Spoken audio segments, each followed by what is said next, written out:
بسم اللہ الرحمن الرحیم۔ جنتی لاٹھی عصا اژدہا بن گیا۔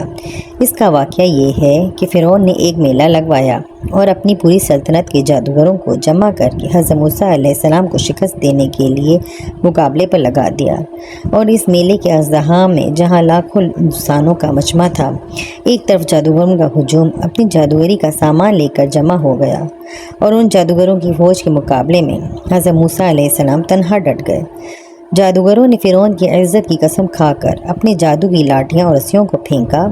تو ایک دم وہ لاٹھیاں اور رسیاں سانپ بن کر پورے میدان میں ہر طرف پھنکارنے مار کر دوڑنے لگیں، اور پورا مجمع خوف و ہراس میں بدحواس ہو کر ادھر ادھر بھاگنے لگا، اور فرعون اور اس کے تمام جادوگر اس کرتب کو دکھا کر اپنی فتح کے گھمنڈ و غرور کے نشے میں بدمست ہو گئے، اور جوش شادمیانی سے تالیاں بجا بجا کر اپنی مسرت کا اظہار کرنے لگے کہ اتنے میں ناگہاں حضرت موسیٰ علیہ السلام نے خدا کے حکم سے اپنی مقدس لاٹھی کو ان سانپوں کے ہجوم میں ڈال دیا، تو یہ لاٹھی ایک بہت بڑا اور نہایت ہیبتناک اژدہا بن کر جادوگروں کے تمام سانپوں کو نگل گیا۔ یہ معجزہ دیکھ کر تمام جادوگر اپنی شکست کا اعتراف کرتے ہوئے سجدے میں گر پڑے اور بلند آواز یہ اعلان کرنا شروع کر دیا: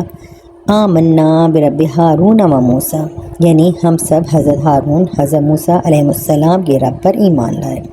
چنانچہ قرآن مجید نے اس واقعہ کا ذکر کرتے ہوئے ارشاد فرمایا کہ بولے: اے موسیٰ، یا تو تم ڈالو یا ہم پہلے ڈالیں۔ موسیٰ نے کہا بلکہ تم ہی ڈالو۔ جب ہی ان کی رسیاں اور لاٹھیاں ان کے جادو کے زور سے ان کے خیال میں دوڑتی معلوم ہوئیں تو اپنے جی میں موسیٰ نے خوف پایا۔ ہم نے فرمایا: ڈر نہیں، بے شک تو ہی غالب ہے، اور ڈال تو دے جو تیرے دائیں ہاتھ میں ہے، اور ان کی بناوٹوں کو نگل جائے گا، اور وہ جو بنا کر لائے وہ تو جادو کا فریب ہے، اور جادوگر کا بلا نہیں ہوتا۔ جہاں بھی آ جائے تو سب جادوگر گر گئے سجدے میں